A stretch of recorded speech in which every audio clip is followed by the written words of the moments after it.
দেশের রাজনীতিতে নামে বেনামে সক্রিয় হওয়ার চেষ্টা করছে আওয়ামী লীগ। তারই অংশ হিসেবে রাজনৈতিক অঙ্গনে নতুন আলোচনায় বাংলাদেশ সনদ, যার মাধ্যমে দলটি মাঠে ফেরার ইঙ্গিত দিচ্ছে। সনদটিতে নাগরিক অধিকার, জাতীয় পরিচয় এবং রাষ্ট্র পরিচালনার নানা রূপরেখা তুলে ধরা হয়েছে। তবে এর পেছনে মূলত কারা রয়েছেন, কি তাদের উদ্দেশ্য, এ নিয়ে ধোঁয়াশা রয়েছে। কারা এই সনদ প্রণয়ন করছেন এবং কতটা অংশগ্রহণমূলক, এ প্রশ্ন সামনে আসছে। বাংলাদেশের নাম দিয়ে গত ২৬শে মার্চ থেকে সামাজিক যোগাযোগ মাধ্যমে ফর্ম ছেড়ে সদস্য আহ্বান করা হচ্ছে।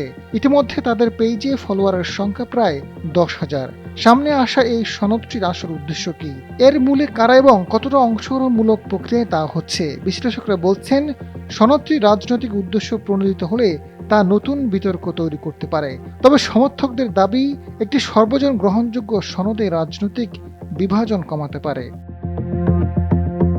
রাজনৈতিক বিশ্লেষকরা মনে করেন, যে কোনো সনদ তখনই কার্যকর হয় যখন অন্তর্ভুক্তি ও সর্বস্তরের মানুষের অংশগ্রহণ থাকে।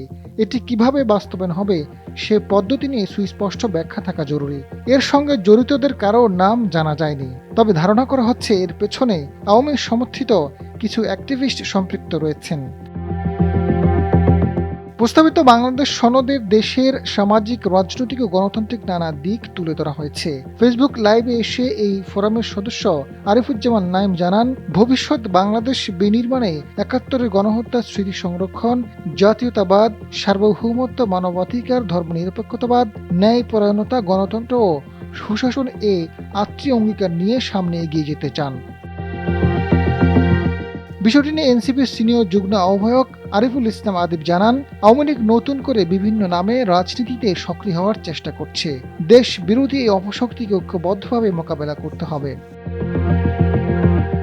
বাংলাদেশের সমাজতান্ত্রিক দলের সাধারণ সম্পাদক বজলুর রশিদ ফিরোজ জানান, বিগত দিনে আওয়ামী লীগ মুক্তিযুদ্ধের চেতনাকে বিক্রি করে রাজনীতি করেছে।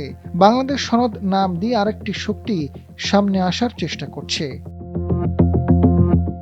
আজাদ ফারুক, সময়ের আলো।